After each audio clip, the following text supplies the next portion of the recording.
The Victorian fairy craze and the fake photos that made a fortune. Picture this: a quiet Victorian garden, neat hedges, damp grass, a little fog clinging to the ground, and right at the bottom of the garden, tiny fairies.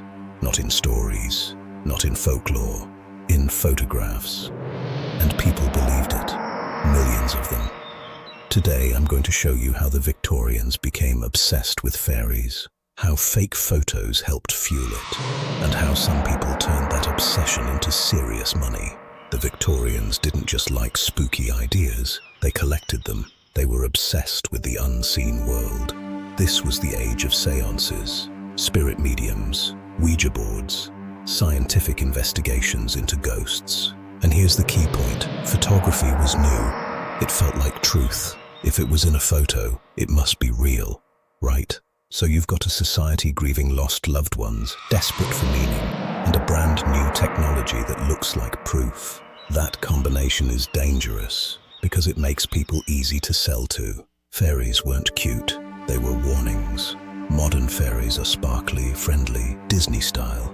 Victorian fairies? Not always. In older British folklore, fairies could be cruel, tricksters, thieves, things that lure you off the path, things that punish arrogance.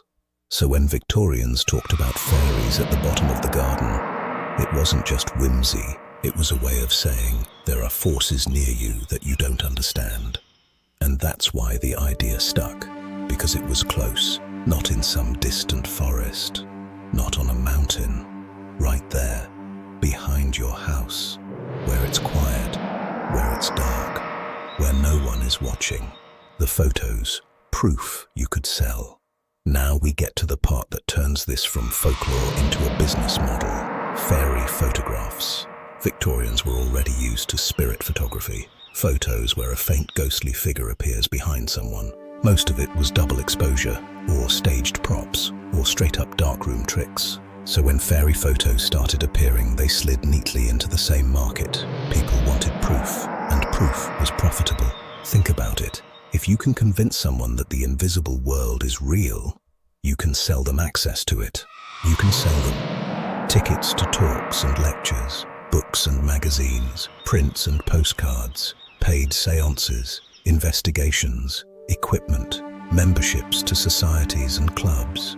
It's the same formula every time. Create mystery, offer certainty, charge for it. The most famous fairy photos. The most famous case is the Cottingley fairies. 2 girls, a camera, a garden, and photos that seem to show fairies dancing and posing like tiny models. The images spread, and they weren't treated like a joke. They were treated like evidence.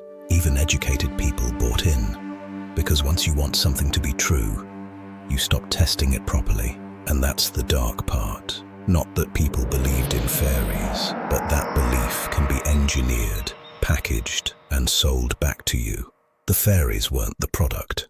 The feeling was the product. Wonder, hope, escape. And the Victorians paid for it. The ominous truth. Here's what I want you to remember. The bottom of the garden was never about fairies. It was about control. If you can convince a population that unseen forces are all around them, you can influence what they fear, what they trust, and what they'll spend money on. The Victorians had fake fairy photos. We have different versions today. Same human brain, same weakness, same business opportunity. So next time you hear a story that feels magical, ask who benefits. Ask who's selling the proof, and ask what they're really buying with your belief. Because sometimes the scariest thing in the garden isn't the fairy. It's the person holding the camera. If you want more dark history like this, where belief, money, and manipulation collide, subscribe and tell me in the comments, if you lived in Victorian England, would you have believed the photos?